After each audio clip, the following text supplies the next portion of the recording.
Hello there. Today we're going to make a video going over the newest ChatGPT model, and that is o1-preview.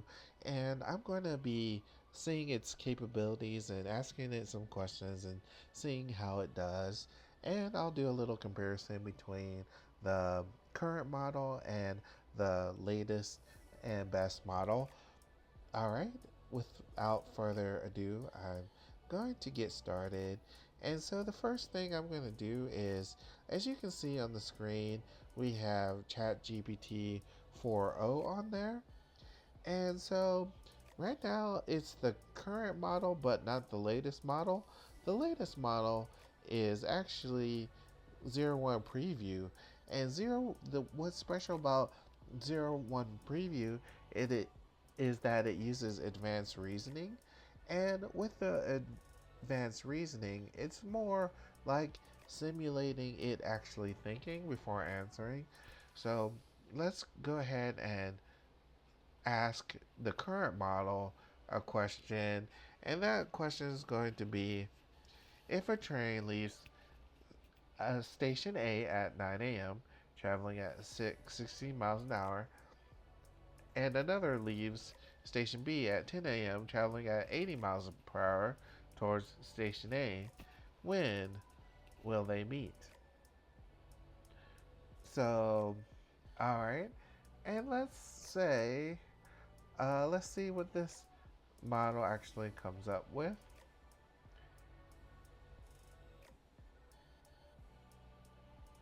And so it's saying let's break down the model, break down the problem step by step. Determine. Let's actually go ahead and have it read to us. Let's break this problem down step by step. 1. Determine the head start of the first train. The first train leaves station A at 9 a.m., traveling at 60 miles per hour. By the time the second train leaves at 10 a.m., the first train has been traveling for 1 hour. In 1 hour, the first train would have covered 60 text miles. 2. Relative speed. The second train travels at 80 miles per hour towards the first train. The relative speed between the two trains, since they are moving towards each other, is 60 plus 80 equals 140 text m/hour. 3. Time to meet. Let the distance between the two trains when the second one starts be d, since it's the distance they need to close to meet. They need to cover the 60 miles head start at their combined speed of 140 miles per hour. The time it takes for them to meet is frac 60 140 equal frac 3 7 hours. 4. Convert this time into minutes. Frac 3 7 hours is approximately 0.486 hours. In minutes, this is 0.4286 times 60, approx 25.7 minutes. 5. Calculate the meeting time. Since the second train starts at 10 a.m., they will meet around 10 plus 25.7 text minutes. So, the two trains will meet at approximately 10:25 a.m. Oh, okay, so that's the reasoning that this model came up with. It actually, as a note, compared to the latest model, it did not really take any time to meet. It kind of just broke things down and gave its answer. And let's try the model that will actually use the advanced reasoning.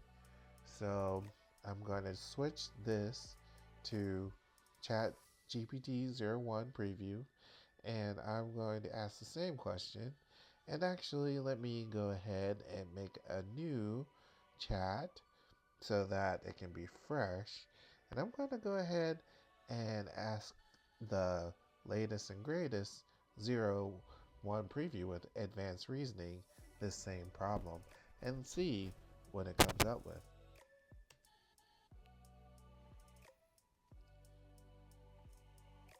And as you can see, it's actually thinking, and it thinks through, says, I'm thinking about the distance between the two stations, considering trains traveling towards each other on the same track.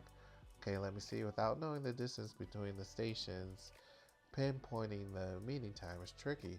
The problem might lack info or require specific assumptions. Now I'm thinking of both trains start from the same station. It might be straightforward to calculate when they meet. This could simplify things significantly. So basically, it cannot come up with a specific answer because it does not know the distance between the two trains. And so the interesting thing is the first model actually did not catch that it lacked the information of the distance between the two train stations, and it just went ahead and tried to solve the problem with lack of information. Let's actually provide a amount of miles between the stations. So I'm going to say there is actually 125 miles between the stations.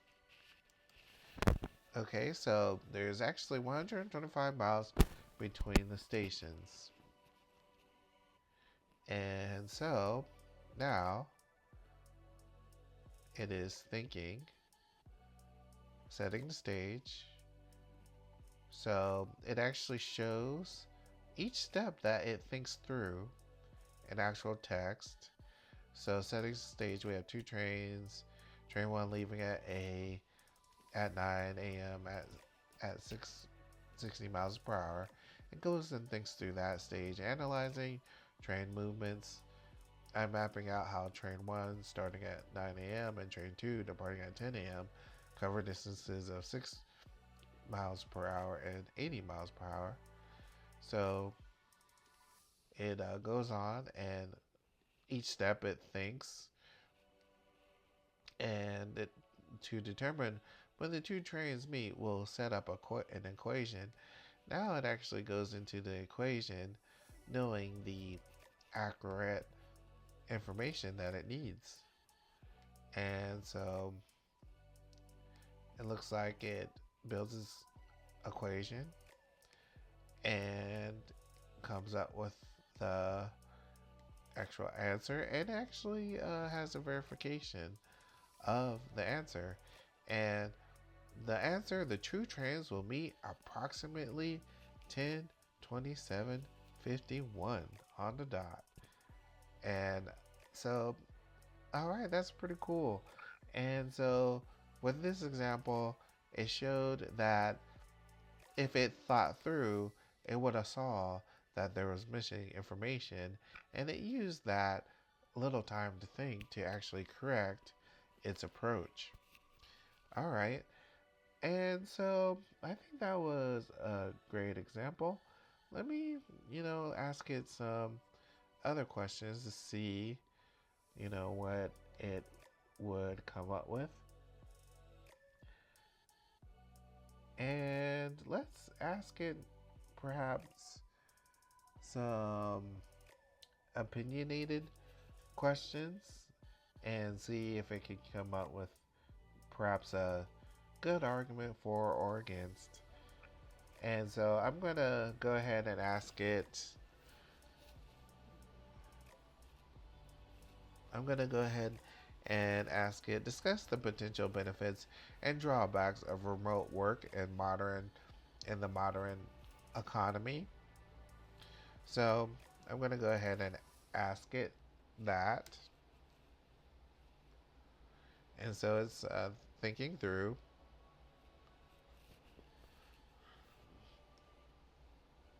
And so with this, it didn't really have to think too much because it's more of not really a complicated problem, but kind of more using the information it has to piece together some drawbacks and benefits. So I'm piecing together an essay on remote work's benefits and drawbacks, focusing on aspects like flexibility, cost savings, talent, access, productivity, environmental impact and work life balance in 2023. And so it goes into these this essay comes with the conclusion. And so yeah, I mean, increased flexibility for employees, some benefits, cost savings, access to wider talent pool, potential increase in productivity, some drawbacks, isolation and mental health concerns, challenges in team collaboration communication, potential decrease in productivity, management and monitoring difficulties, and impact on company culture, things like that. All right, so I mean, kind of the only real difference here is it kind of, we saw within its inner thoughts that, it planned to make an essay with these points, and we saw that the year is using is 2023, which it is 2024 right now. It wasn't explicitly stated which year to discuss, but I'm guessing its training data is for 2023. So in its thoughts, it's discussing about 2023. However, it does not explicitly mention outside of its thoughts that is talking about 2023. But if we do look into its inner thoughts, it is indeed talking about 2023. So that's one thing that is interesting here to make things more clear about, what's going on under the hood. And but unfortunately, I hear that they may not always keep the thoughts available. But I mean, in this case, it's pretty nice to see what year it's referring to if it doesn't explicitly even say that in its actual output. But yeah, there's another example, and we pulled out a little interesting tidbit about that. Let me try this question. And so we're going to do a new chat. And this question is going to be, what are the ethical considerations in deploying AI in law enforcement? And let's see how it thinks this one through. So it took some time to think. It took 5 seconds to think. And it said navigating ethical dilemmas and making sure AI and law enforcement aligns with ethical standards, avoiding false claims and disallowed content. This approach ensures both compliance and helpfulness. So it's taken some time to think about um, making sure that, in general, that AI and law enforcement allows with ethical standards and wants to avoid any unallowed things. Accessing ethical AI. I'm thinking about the ethical implications of using AI in law enforcement, focusing on the risk of defamatory or unverified claims and examples. Position, precision is crucial to avoid inadvertent harm or legal issues. And then it thinks about some other things like automation, legal frameworks, trust in law enforcement. And so it goes ahead and gives the answer. So deploying artificial intelligence in law enforcement presents a range of ethical considerations: bias and discrimination, privacy and surveillance, transparency and accountability, due process and fairness, accuracy and reliability. And it goes through these different points. And so, for instance, 11 says the implementation of AI technologies requires significant resources, which may not be equitably distributed across different jurisdictions. This can widen the gap between well funded and under resourced law enforcement agencies. So, yeah, the amount of fairness and capabilities of the AI agent, if, you know, it's not uniform and they're pretty much using different amounts of resources, one AI agent may have a higher quality than another one. But I would think, they should use a uniform AI that uses the same amount of resources and has the same capabilities. But yeah, I mean, it's thinking through these different things, mitigation strategies, such as legal frameworks, update laws and regulations to address specific challenges posed by AI and law enforcement. And so, yeah, I mean, that makes sense. Laws will have to be changed and updated to keep up with the rising technology. And so, let's see. Now, I'm gonna ask it just one more or about two more questions, and this one will be in the technical realm. And this question will be: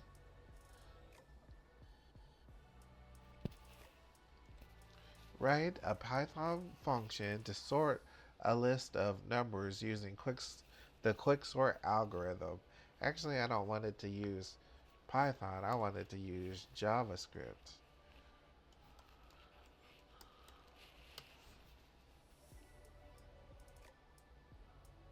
So what it's doing is crafting JavaScript function, breaking down arrays, evaluating quicksort, mapping the process, enhancing quicksort.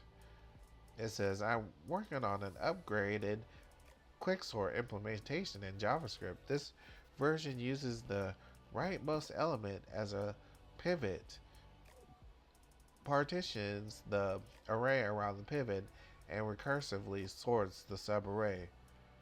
So it looks like it probably came up with a quicksort algorithm, and then it came back around and thought, hey, what kind of improvements can I be able to do with the algorithm I already have?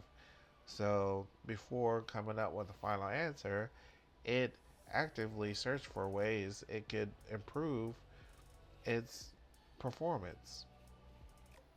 And then it actually went ahead and implemented the code for the quick sort. I don't really have time to test how good it performs, but I'm sure it's correct. And it was interesting how it came up with the process. I was particularly one interesting thing I thought was that it did come back and try to enhance itself, which is a common practice in real coding challenges where they want you to come back around and think of ways to improve what you already have. So that's great. Then I'm going to ask one final question here to test out our this new chat GPT model. And so what this is going to be is I'm going to say